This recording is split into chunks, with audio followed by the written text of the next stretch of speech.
Welcome, Brahm, and welcome to all the people out there in social media land. It's so great to have you on. Brahm, thank you so much for joining me again today. I love having you on with me, and I love some of the stories and conversations that we have. So thank you, Brahm. Brahm is a Belgian psychologist, works a lot using his psychology degree and his experience in helping sales professionals to be amazing sales professionals, really going from good to great. So my background is also psychology, but I also have a background in financial services, helping and supporting leaders and their teams to be higher performing teams. So whenever we get together, we just sometimes have to rein ourselves in so that we don't talk so much. So look, I'm actually down in Sydney at the moment, and it's absolutely freezing.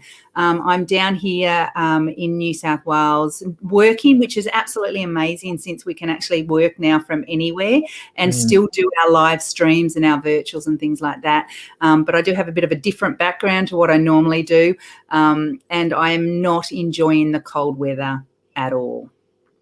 I fully empathise with you. You know, I rolled out a meaningful conversation program, which is helping financial planners to have more meaningful conversations with their clients. So a sales process, a conversation process. And I rolled it out to a group of financial planners on Friday last week. And one of the things that really came up out of the workshop was how technical we as financial planners get. You know, we're really technical with our questions around, you know, how much is in your super and where's your super and what do you plan on doing in retirement and how much do you think it might need and how many superannuation funds do you have, all of that sort of thing. And I really, and I know you do as well, talk about the importance of emotional questions. Emotional questions for me when I'm coaching financial planners and lenders and accountants is around questions that evoke feelings in your clients that they have because of being protected by your products or your services or your solutions, okay? But we don't often ask a lot of emotional questions. We tend to go that high level. Why do you think that is, Brahm? Yeah, well, look. First things first. I think that the fact that financial planners are in a very analytical, profession that requires a lot of due diligence and fact finding, automatically you kind of default in a way that preps questions that are trying to uncover those sort of details. And I see that that's all important. It's part of the sort of work financial planners do. But I think it's almost like, if you just think about it, we all shop at some stage, and just really, it's a very different scenario, but I think it's a really practical analogy here. If every time we're about to go to a shop to, let's say, look at a new dishwasher or a new oven or a new fridge or whatever, are you going to just look on this for the specs sheet with, it's that energy rating, it's that and that, it's all the facts and details? Or you're also going to think about, like, how am I going to use this thing? Who am I, with the fridge? Am I going to entertain people? How many people would I be entertaining? How do I want to spend my time with it? And how do I want to enjoy it? And should it add the ice cube machine, or is it just like a really plain Jane sort of fridge standard where you can put hardly anything into?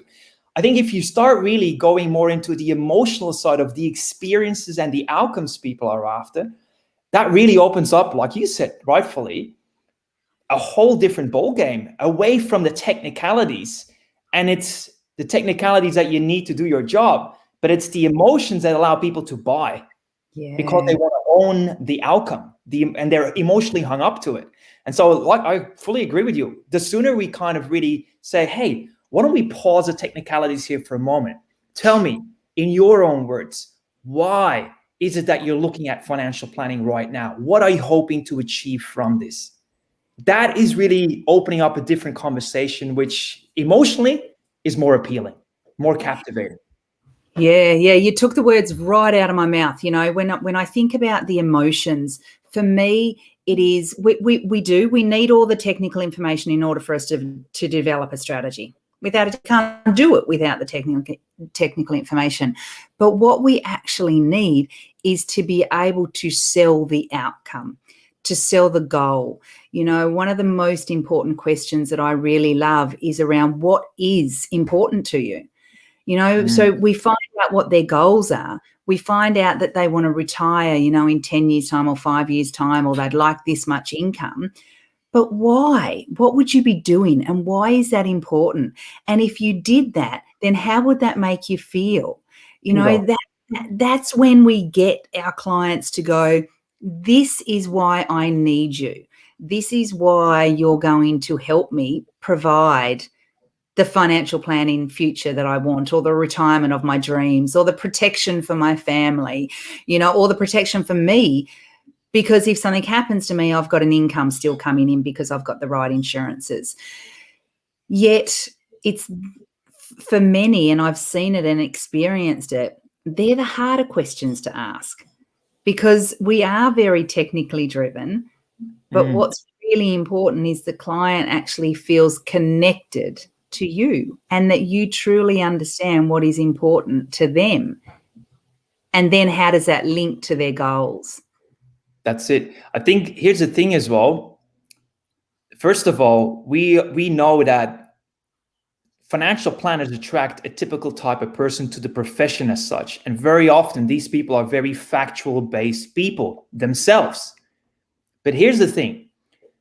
Are your clients the same, or might they be different?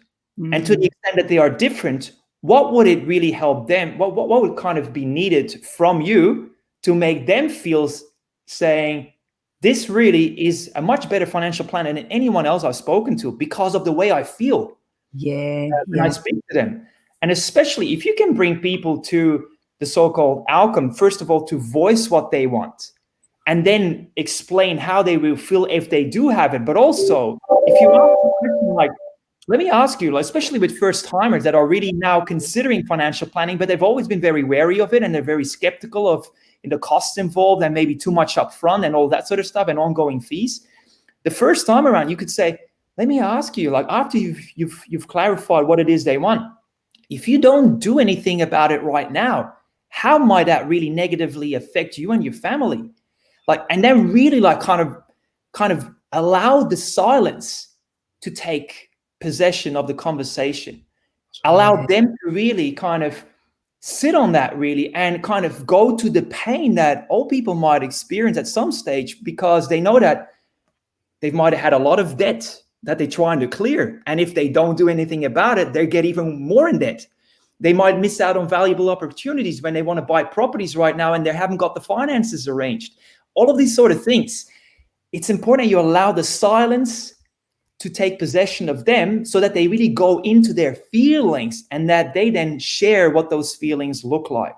And I think that's a really golden opportunity for financial planners nowadays.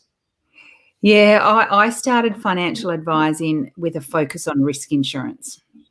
And it was critical with risk insurance that we actually created emotions. Emotions, what would happen in the event that you weren't here, Bram, or what would happen to your family, or, you know, what would that mean, or what would you like them to have?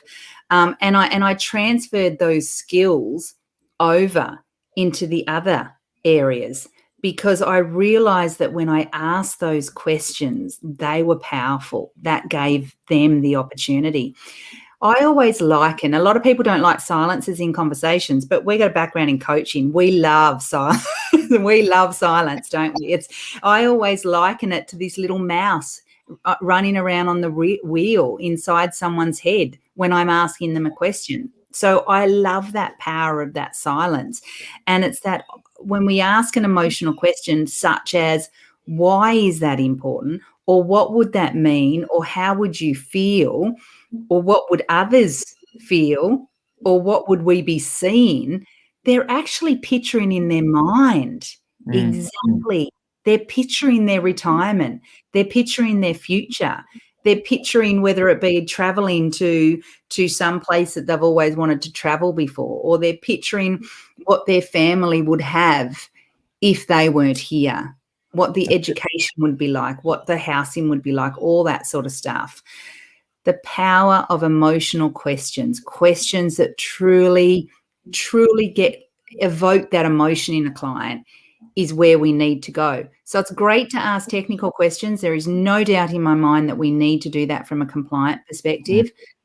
But what's going to really make a difference is emotional questions. True. And if I can add to that, I think there's two different ways of asking emotional questions there that really go to the heart of the matter. And I'm talking the heart at this level here, emotionally speaking.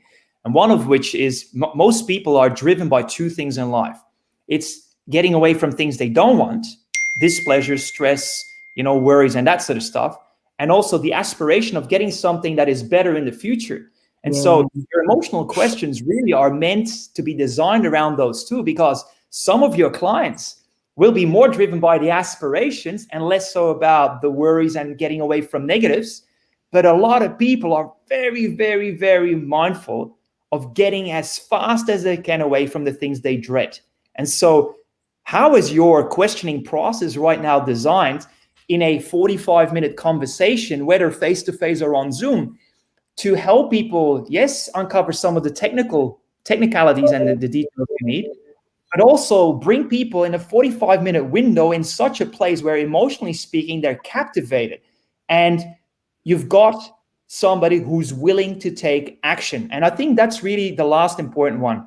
You can inform people, and you can you can attract a lot of curiosity from people. You can educate them. You can add value to them. You can show them ways on how to do strategy and all of that. But unless people feel in a certain way compelled to take the next step, preferably with you, you've really wasted a lot of precious time and energy on something that is probably not even going to go anywhere. So having that sort of finesse to be able to transition from value add information gathering, value adding, and then over to what the next step from here looks like is basically what a sales process is designed to do. And I think it's really important that people, look at like how they will create the right experience from a client's perspective to take the next action as well. Yeah, I love that. And I couldn't agree more. What my sales process is a 5-step sales process, but the two important steps of that is, let me educate you. Let me show you how I can help. Let me show you my at a very high level, my services, my solutions, my strategy, all the products that I can help you with. But the final bit, that closing of the loop, is the benefit. How does it help you? Okay. And if we haven't asked those emotional questions, then it's really hard to link it back to why it's important. So, for instance, I can be saying to you, Bram, you told me this was important to you. This is how this strategy or service or solution will help you to achieve. Okay, it's that closing of the loop. And we often sometimes go, well, the client actually knows, don't they? I've just told them. But they don't know it. We've got to really close that link. And I think that's absolutely connect it. You told me this. Let me show you how I can help. And then let me show you how it will help you based on your needs as well. I'm gonna pop one question for you, okay, before we wrap it up for today. Sure. What's your favorite emotional question that you feel is really important for financial planners to ask? Okay, it's actually two, but they basically go together. Okay, good. And it is, why now did you come and see me, and why me? Yeah, love it. So we all know that, the why question really goes to the heart of the matter. It's about purpose. It's about, to use your words, goals and aspirations and the meaning behind things. Why? So if you ask, so why is it that you came and visit me right now? And when they didn't say whatever it is, then you say, and why me?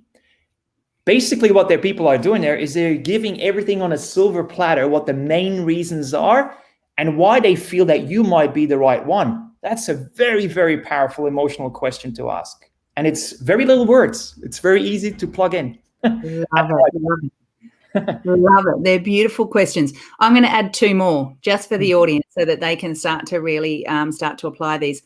Is, when we're asking a client, you know, what their goals are or what it is that they're looking to achieve, I want to know, why is that important? I want to know, why is it important, and what would it mean if they achieved it? Look at that. We got the four golden questions there already. Golden questions. I love it. In tandem. I love it. Look, but even before we sign off, I would love to have some comments. I'd love to have some interaction. I'd love to know some additional emotional questions that other people are asking and how they're using this in financial services. So please make sure you comment, either DM us down below. Let us know, what are some emotional questions that you use that are in your toolbox that would really help other financial planners, other accountants, lenders, financial service professionals. So I'd love to hear that as well. As always, Brahm, thank you so much. Love the conversation that we have, and I really enjoy spending time with you. So if anyone needs to reach out to Brahm or myself, please do as well. Take care. Have an amazing day, and I'm looking forward to being back in Queensland in the warmer weather very soon. Keep well in New South Wales for now. Cheers. Thank you. Yeah.